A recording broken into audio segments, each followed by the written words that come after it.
අද ඉරිද දවසක් ඉතින් අද මම කරන්න යන්නේ අපේ එක්ස්ටර්නල් පේපර්ස් තියෙනවා. ඉතින් ඒවට මාකින් ස්කීම් හදන්න ඕනේ. ඉතින් ඒක හදන්න තමයි යන්නේ. ඉතින් මම ඔයාලට පෙන්නන්නම් මාකින් ස්කීම් එකක් මොන වගේද කියලා. හදන මාකින් ස්කීම් එක නම් පෙන්වන්න විදිහක් නැහැ. මම හදපු පරණ එකක් පෙන්වන්නම් ඔයාලට. ඉතින් මම ඕපන් කරන්නම් එකක් ඉන්න. මම මාකින් ස්කීම් එකක් ඔයාලට ඕපන් කරලා පෙන්වන්නම්. මේක පරණ එකක්.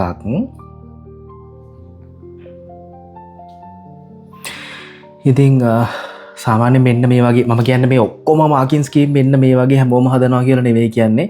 මාකින් ස්කීම් වල හදන විදිය වෙනස් වෙන්න පුළුවන්. මොකද ප්‍රශ්නත් එක්කත් වෙනස් වෙනවා සහ ඒ අදාළ සබ්ජෙක්ට්ස් එක්කත් වෙනස් වෙනවා. ඉතින් මේ මම සාම්පල් එකක් පෙන්වන්නේ. හරි නැත්නම් මේක මේ ස්ටෑන්ඩඩ් එක නෙවෙයි. වැරදියට තේරුම් ගන්න එපා.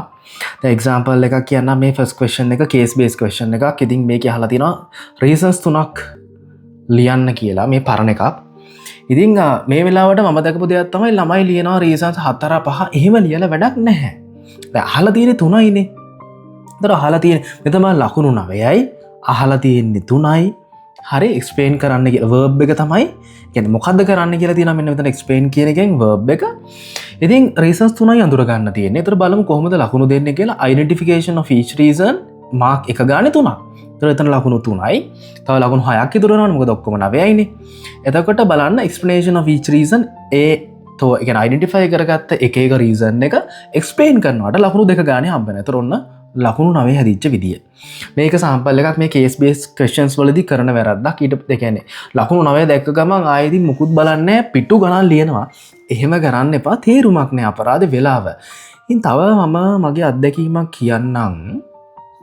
සාමාන්‍යයෙන් තව වැරදි කරන තැනක් තමයි සාමාන්‍යයෙන් ඔය අර ලියන පේපර් වලට එනකොට සාමාන්‍යයෙන් question number 6 අන්තිම question එක හරි. ඒ කියන්නේ සාමාන්‍යයෙන් short උත්තර ලියන්න, ඒ කියන්නේ notes ලියන්න, සමහරට ඒකේ තියෙන වැදගත්කම concepts වල ලියන්න මේ වගේ ප්‍රශ්න අහනවා. දැන් මෙතන අහලා තියෙන්නේ අර concept එක අඳුරගෙන ඒකේ තියෙන වැදගත්කම ලියන්න තමයි මේ question එකේ තියෙන්නේ. එතන මේකෙන් 3ක් තෝරගන්න තියෙන්නේ 5 ගාන එකකට. මෙතන කරපු වැරද්දක් තමයි මම දැකපු දෙයක් තමයි දැන් මෙතන question එකේ කියනවා කෙලින්ම explain their significance. එන අනික් කන්සෙප්ට් එක මේ දැන් හිතන්න මේ කන්සෙප්ට් එක විස්තර කරලා තේරුමක් නැහැ. ඒ කියන්නේ ඒක විතරක් ඩිෆයින් කරලා තේරුමක් නැහැ. බලන්නකො ලකුණු හම්බෙලා තියෙන ඩෙෆිනිෂන් එකට ලකුණු 2යි, සිග්නිෆිකන්ස් එකට ලකුණු 2යි, එක්සැම්පල් එකක් දාන්න කියලා තියෙනවා. ඒකට ලකුණු 1යි.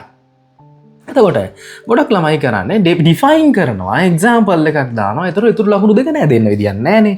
ඒ කියන්නේ මේක අහලා තියෙන්නේ කොහොමද බ්‍රෑන්ඩ් පර්ෆෝමන්ස් වලට වැදගත් වෙන්නේ? බ්‍රෑන්ඩ් පර්ෆෝමන්ස් වලට කොහොමද වැදගත් වෙන්නේ කියලා ලියන්න ඕනේ. ඉතින් මේ වගේ තැන් අපි අර දන්නේ නැතුව මිස් කරගන්න තැන්. ඉතින් ඊට පස්සේ ඒ තමයි ඒ කියන්නේ අපි හිතනවා ෂාම් මරුවටම උත්තර දුන්නා. ආයෙ ඉතින් ලියන්න ඕන එක ලිව්වා next level විදියට ලිව්වා කියලා හිතන් ඉන්නවා. හැබැයි අර මාකින් ස්කීම් එකත් එක්ක cross check කරලා බලනකොට තමයි තේරෙන්නේ ඒ කියන්නේ එක්සැමිනර්ට තේරෙනවානේ මේ දැන් මේ මං කියවර අර question number 6 එකේ කරපු දේ.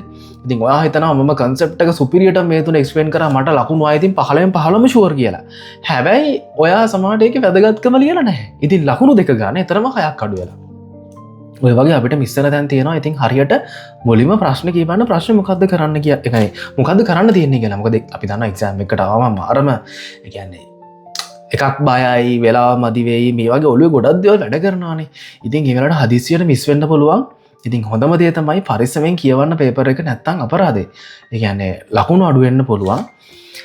ඒ වගේම තමයි ඔයාලට තියෙන ප්‍රශ්නත් පුළුවන් නම් කමෙන්ට් එකක් විදිහට දාගෙන යන්න. මොකද සමහර කට්ටිය මම අහලා තිබ්බා පේපර් වලට හොඳටම ලිව්වා. ඒ වුණාට අනේ ලකුණු නැහැනේ රීකරෙක්ෂන් දැම්මා චේන්ජස් වෙන්නේ නැහනේ වෙලා නැහනේ ඒවා බොරු වැඩනේ එහෙම කියලා. ඉතින් මම මේ සාම්පල් එකක් පෙන්නුවේ ඒකයි මම මේ අනිත් මාකින් ස්කීම් එක හදන්න යන්න කලින් මට හිතුණා මේක ෂෙයා කරන්න එක හොඳයි කියලා. මොකද අපි කරන දැන් මටත් මගෙත් ඔය දෙයම තියෙනවා. මාත් හිතන් ඉන්න හොඳට ලිව්වා කියලා සමහර තැන්වල. හැබැයි ලකුණු අඩුයි. පස්සේ බැලුවම තේරෙනවා මට මිස් වෙලා තියෙනවා සමහර පොයින්ට්ස්. මම හිතන් හිටියට මෙහෙමයි කියලා මට මිස් වෙච්ච පොයින්ට්ස් තියෙනවා. ඉතින් ඒ හින්දා ලකුණු අඩු වෙන්න පුළුවන්. ඉතින් ඔයාලගේ කන්සර්න්ස් තියෙනවා නම් ඔයාලට අහන්න දේවල් තියෙනවා නම් සහ ඔයාලගේ අදහසුත් පුළුවන් නම් ෂෙයා කරන්න කමෙන්ට්ස් විදියට. එහෙනම් අපි ඊළඟ වීඩියෝ එකෙන් හම්බෙමු.